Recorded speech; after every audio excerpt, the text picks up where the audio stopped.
আসলো বন্ধুর বেশে, শুরু করে দিল ডাকাতি। এ কেমন বন্ধু? 16 ডিসেম্বর রেসকোর্স ময়দানে যা হলো, সমস্ত আর্মস ইমিউনিশনস, সমস্ত ভেহিকলস সবগুলা নিয়ে তারা চলে গেল তাদের দেশে। 53 বছর আমাদের প্রাণের বন্ধু গুলির একটা কুশও বাংলাদেশকে ফেরত দিল না। How surprise! এ কি ধরনের বন্ধু? জাতীয় স্বার্থের জায়গায় এখানে কোনো দল নাই, কোনো ধর্ম নাই, এখানে আমরা সবাই এক। জাতীয় স্বার্থে কোনো ছাড় নাই।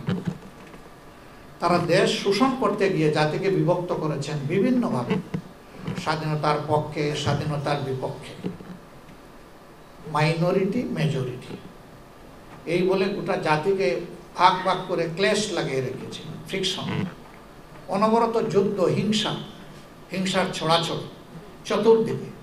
আচ্ছা, স্বাধীনতার পক্ষের শক্তিকে অন্য দেশের হাতে আমার নিজের দেশ ইজারা দিতে পারে? তো তারা তো ইজারাই দিয়েছে। বছর শেষের খুশি নগদে হবে বেশি। নগদ পেমেন্টে নির্দিষ্ট ক্যাটাগরির কেনাকাটায় 300 টাকা পর্যন্ত ক্যাশব্যাক। এবং তো আত্মস্বীকৃত ইজারাদার। আমাদের তখনকার প্রধানমন্ত্রী বলেছেন, ভারতকে এমন দেওয়া দিয়েছি যে তারা জীবনেও ভুলবে না, স্মরণ রাখবে। সাংবাদিক বন্ধুরা প্রশ্ন করলো, এখন আপনি কি কিছু চাইবেন? দিলেন তো সব। কই আমি কি ছোট লোক যে চাইবো কারো কাছে? কত বড় লোক, নিজের দেশে কার মাল কারে দেয়। তো আমরা কি পিন্ডির হাত থেকে মুক্তি পেয়েছিলাম দিল্লির হাতে বন্দী হওয়ার জন্যে? যদি এটা স্বাধীন দেশ হয় তাহলে মর্যাদা নিয়ে ইনশাল্লাহ এই দেশ টিকে থাকবে। আমরা সেই স্বাধীনতাটুকু পেয়েছি আমাদের সন্তানদের কারণ। আমরা তাদেরকে স্যালিউট জানাই, সম্মান জানাই, শ্রদ্ধা জানাই, ভালোবাসা জানাই।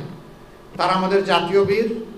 দুনিয়া থেকে যারা বিদায় নিয়েছে আর যারা জীবিত আছে, আমাদের হৃদয়ে চিরদিন তারা ইনশাআল্লাহ স্থান দখল করে থাকবে, শ্রদ্ধার আসন দখল করে থাকবে। আমরা তাদের রক্তের ঋণ পরিশোধ করতে অঙ্গীকারবদ্ধ। তারা বলেছে সামাজিক সুবিচার কায়েম করতে চায়, বৈষম্য দূর করতে চায়, স্বাধীনভাবে বাঁচতে চায়, সম্মান নিয়ে বাঁচতে চায়। তাদের সকল স্লোগানের সাথে আমরা একমত। এবং আমরা এও কমিটমেন্ট দিচ্ছি যে ইনশাআল্লাহ আগামীর বাংলাদেশ আমরা তরুণদের হাতে তুলে দেব। তাদের ব্লাড এখনো কন্টামিনেটেড হয় নাই, নষ্ট হয় নাই, এখনো সেই ব্লাডগুলো ভালো। সেই ভালো ব্লাডের হাতেই আমরা তুলে দিতে চাই বাংলাদেশকে। আমরা যা পেরেছি আল্লাহর উপর ভরসা করে করেছি। এখন আমাদের সন্তানেরা করবে, আমরা তাদেরকে সহযোগিতা করব, আমরা তাদেরকে পরামর্শ দেব।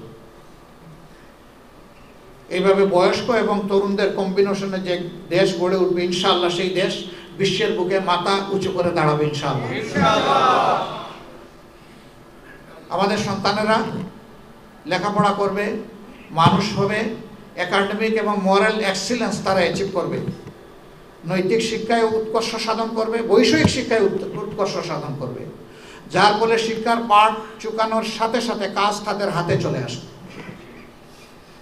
তাদেরকে কারো করুণার পাত্র হয়ে এ করে ও করে ছুটাছুটি দৌড়াদৌড়ি করতে হবে না। এখন যে কাগজগুলো ধরিয়ে দেওয়া হয়, অনেকে সেই কাগজগুলো আবার নিয়ে আগুনে পোড়ায়, যে আমার এই সার্টিফিকেট আমার কোনো কাজে লাগে না, ও সার্টিফিকেট আমার খুব দরকার নেই, এটা পুড়িয়ে ফেললাম। সেদিন কাগজের সার্টিফিকেট নয়, কোয়ালিটির সার্টিফিকেট তাদের হাতে তুলে দেওয়া হবে ইনশাআল্লাহ। আমরা সেই শিক্ষাটা চাচ্ছি। এই সরকার আমাদের শিক্ষাকেও শেষ করে গেছে, সব গুন্ডা পান্ডা দিয়ে শিক্ষা প্রতিষ্ঠানকে একদম শেষ করেছে। আপনাদের এই পাশের জেলা কুষ্টিয়া, তার একটা ছেলেকে বুয়েটের আবরার ফাহাদ কিভাবে নিষ্ঠুরভাবে তাকে হত্যা করা হয়েছে।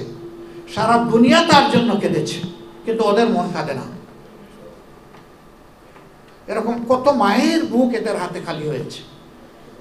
আমরা এখন আগামীর বাংলাদেশ একটা মানবিক বাংলাদেশ চাই, যেই বাংলাদেশে মানুষ ইনসাফ পাবে। আর ইনসাফ যদি কায়েম হয়, অধিকার আর কাউকে চাইতে হবে না ইনশাআল্লাহ। যার যার অধিকার তার তার হাতে এবং ঘরে চলে যাবে।